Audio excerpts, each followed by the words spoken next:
Hello everyone, Mystical Love and Light here. I am going to be doing a Cleansing Spirits 101. The reason I'm calling it a 101 is because we're going to go back to basics. I am getting a lot of new subscribers in, and even those that are subscribers that's been with me a long time. It just refreshes your mind on certain things. Okay, now people always wonder, they don't ask me too much anymore, but they used to ask me a lot on actually how do you cleanse your area. Okay, so I kind of put some things out here to kind of remind me to go over with you, and I've made a note here of some things that people normally ask me when it comes to cleansing your area. Okay, so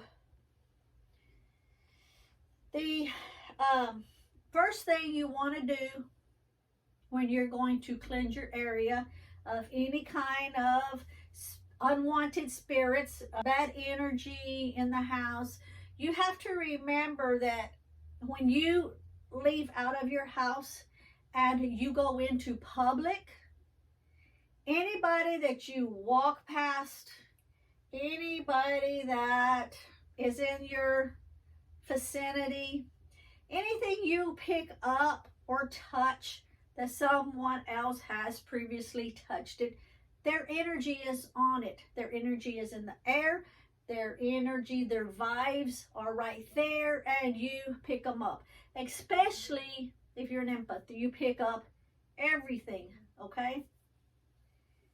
My camera's starting to go a little wonky again, but I'm just going to leave it like that. Maybe it'll stop. If it tilts anymore, then I'll go back and try to straighten it up. So, just a second. I need an extension cord, a short one. I don't have a short one. The one that we were using out there is by the fireplace. Now, you want to, first of all, you want to have something that you're going to cleanse it with. Maybe you're using sage. Maybe you're using Palo Santo. Maybe you're using a spray.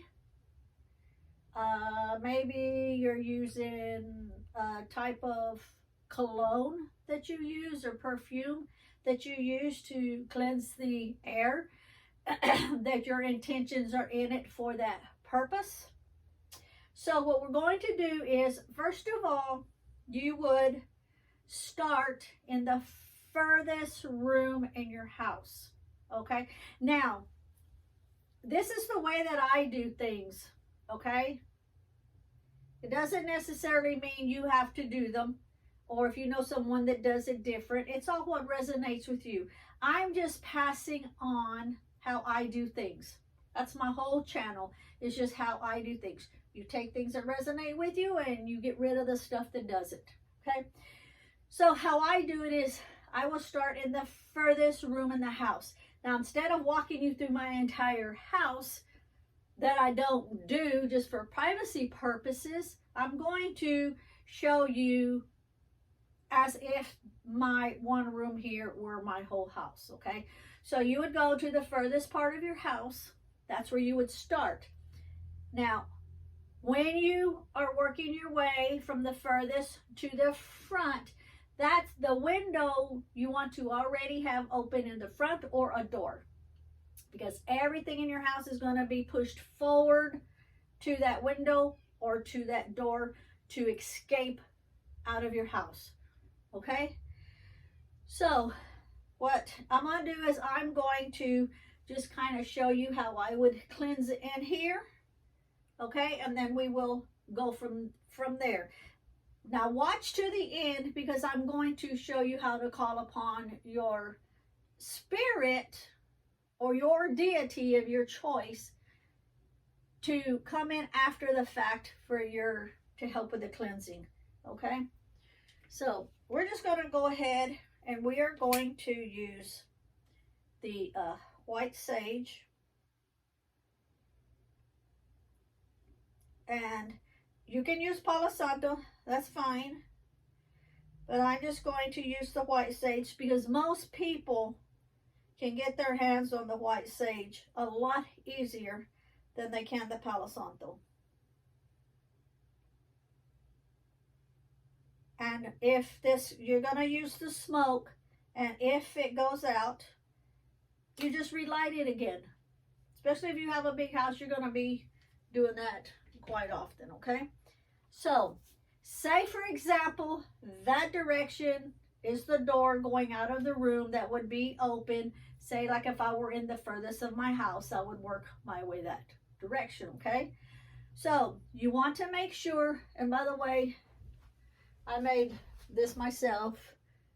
You can just use one feather if you want, or no feathers at all. You can just use your hand like this if you wish.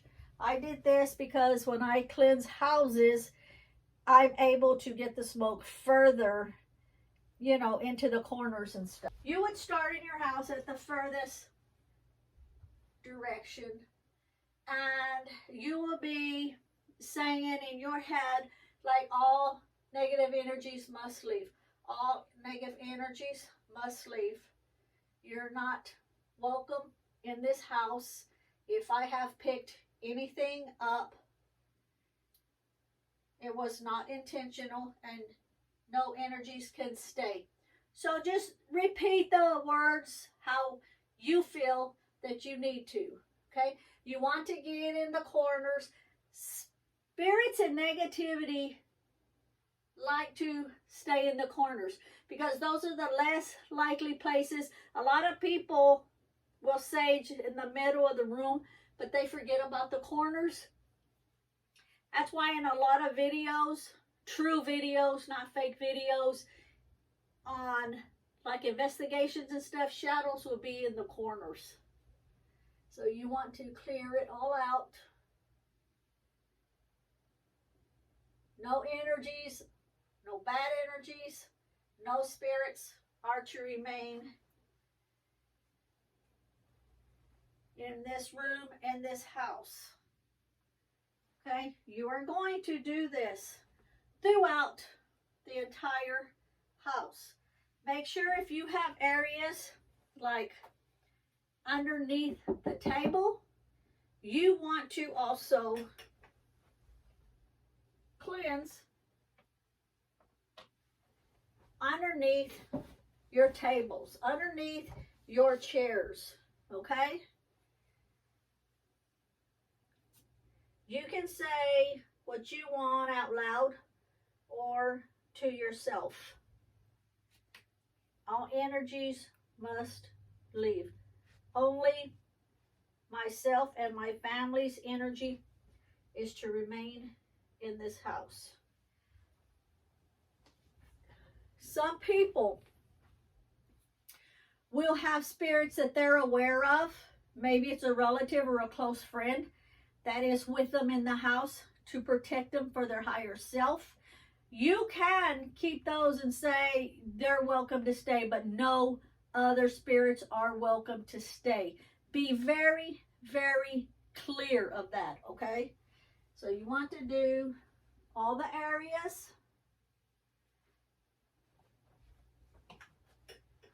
Remember, I'm just using this one room, but you're going to be doing your whole house.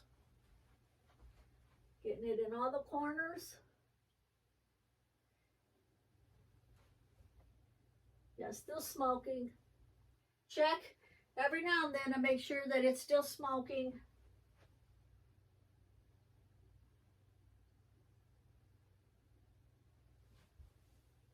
Get down low, get up high.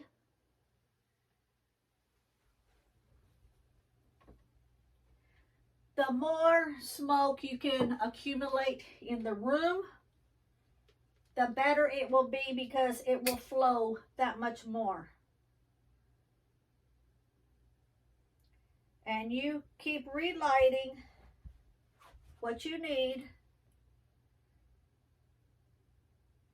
Now Now, if you're walking through the house, you don't want the little ambers falling. You can keep your fireproof dish right underneath it like this to catch anything that's falling, and you can still use it this way, okay? You want to do the whole entire room, including closets. If you have a basement, if you have an attic, all of the rooms, up and down and in all of the corners, okay? And you keep going from room to room. You're starting at the furthest and you work your way through, okay? Now, I believe you've got the gist of this, all right? Then,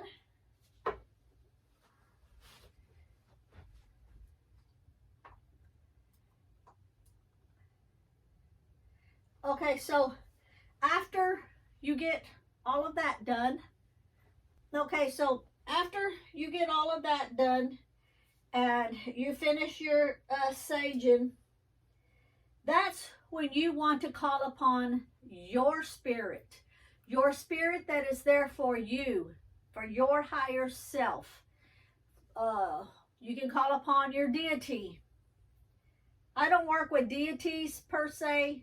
I call upon my spirit that's there for my higher self, my guides, my ancestors, which they're technically deities.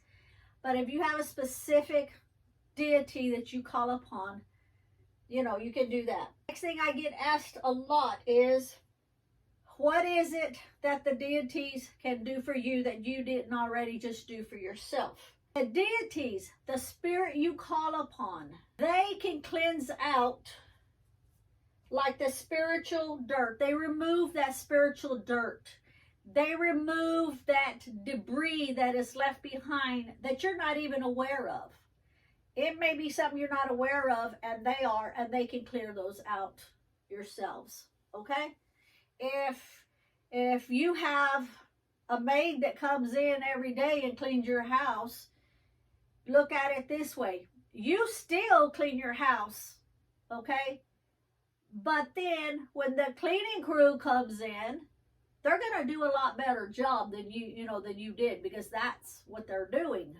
It's the same way with after you've cleansed everything, after you've performed what you need to perform, then you call upon your spirit to come in and clear out the rest of that, remove that debris, remove that dirt, that spiritual dirt that is in your house. Now, keep in mind, whoever you call upon, they expect to get paid. Just like you would pay a regular cleaning crew to come in, okay? They expect to get paid, but they expect to get paid in a different way. You don't call upon your spirit to come in and do things and not pay them, okay? You need to pay them. So, some spirits, they want, say, tobacco. You can set out some tobacco for them. Everything you set out, they can pull that energy from it, okay? So maybe your spirit or your deity requests or expects you to do certain things for them in return. So if you're working with a deity or a spirit, you'll feel what they are wanting or asking of you. So like I say, maybe they want some tobacco. Maybe they want some alcohol if they're, ancient ancestors or something. Maybe they just want you to light up an incense because they enjoy the fragrance, of a certain incense. Okay? Maybe they want you to place some jewelry out for them. Maybe they were into that. Okay? Certain spirits want certain gifts. you offer them those gifts. You're offering it to them, okay, for doing you a service. Don't forget, don't ask them to come in and do something and then you not repay them, okay? So, maybe they just want body sprays. Maybe it's the perfume smell that they like, and you know, you can just spritz it around. You can light the incense. A lot of angels, if you're working with angels, a lot of angels, they like certain scents. Now, they don't expect you to give them a gift like jewelry and stuff like that, but they expect something in return. Maybe they just want you to sit out a cup of water for them. And you tell them, this is for you. This is an offering for you for helping me clear out and remove all of that debris, all of that spiritual dirt that has been accumulating. Maybe they just like the smell of resins, because a lot of angels like the smell of resins, whether it be frankincense, whether it be copal, whether it be myrrh, or whether it be dragon's blood. When you're not sure if you're working with angels what they would prefer, make a little mixture. Put it in a fireproof container, and maybe just get 1 or 2 little pieces of each and put them in there and light them and burn them. And that will make them happy. Maybe just the water will make them happy. You'll feel like if you're doing enough for them or not. Sometimes the angels won't even expect any of this from you. Maybe they just want you to respect them.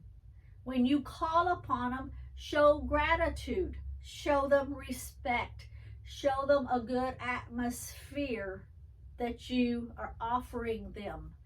Don't call upon them when you're all pissed off and you're doing this, and, you know, be happy, be cheerful, have a good calming atmosphere when you call on them. Sometimes that's all it takes, but show them respect, okay?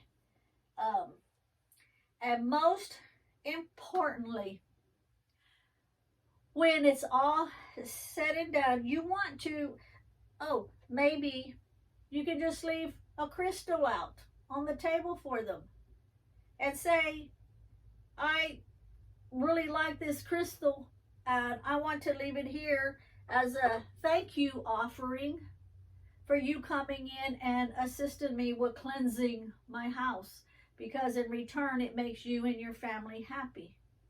It's that simple. Leave it out till the next morning. But always before you go to bed, or when you get finished, when you feel like everything is done, make sure you say thank you. Say thank you. Leave the offering overnight, and then in the morning you will remove everything. If you have a certain altar for your deity or your spirit that you're working with, that you called upon, anything you offered them, put it on their altar. I have a ancestor altar here. So if I called upon my ancestors and I offered them tobacco, I would make sure that I left the tobacco for them on their altar. Okay? If you don't have a specific altar for them, leave them out like this, just on a table, a corner of the room or something. Tell them thank you, and then leave it there overnight, and then in the morning remove it. So, even sprays. Some of them just like certain perfumes. Just spray it in the air. If you're not sure what they like, just kind of think for a minute, and whatever comes to your mind, that's them putting that thought into your head for you to leave to them. Okay? So, that concludes the working with the Cleansing Spirits 101. I hope it's helped any of my new subscribers. And if you're an old subscriber, then maybe it kind of brings things back that you're like, oh yeah, I forgot that I could do that. Remember, anything you ask your spirit for assistance of, offer them something. If you're eating a piece of cake, take a little slice off, put it on a plate and sit it there and say, this is for you. This is the offering for you for always being here for me and helping me. And don't leave it out overnight, because it's not good to leave food out overnight anyway. But leave it there, and then before you go to bed, anything that is edible that animals outside can eat, take it and put it outside and let wildlife eat it. Okay? So if it's something wildlife can eat, don't throw it in the trash. Throw it out, give it back to nature. All right? So I think that's it. Hopefully, this will help some of you. And remember, this is what I do. This is how I do it. Whatever resonates with you, take it, use it. And if it doesn't resonate with you, I thank you anyway for coming in and watching my videos. Please subscribe. Please comment if you like. Ask questions if you like. Hit the like button. Hit the notification, the all notification. I hear a lot of times that if you just subscribe and don't hit the notification bell, that in a short time you're dropped out of that subscription. So you want, and it's free. It's free. All you're doing is subscribing to the channel, hitting the notification. So every time I upload a video, you'll be notified that a video, has been uploaded. You'll see it in your feed. If you don't have time to watch it, that's cool. Watch it when you get a chance, but you'll be notified that there's a new one on there. And it's totally free. It don't cost you nothing except your time just to watch the video, which helps my algorithm. Thank you for watching, and have a great day. Bye.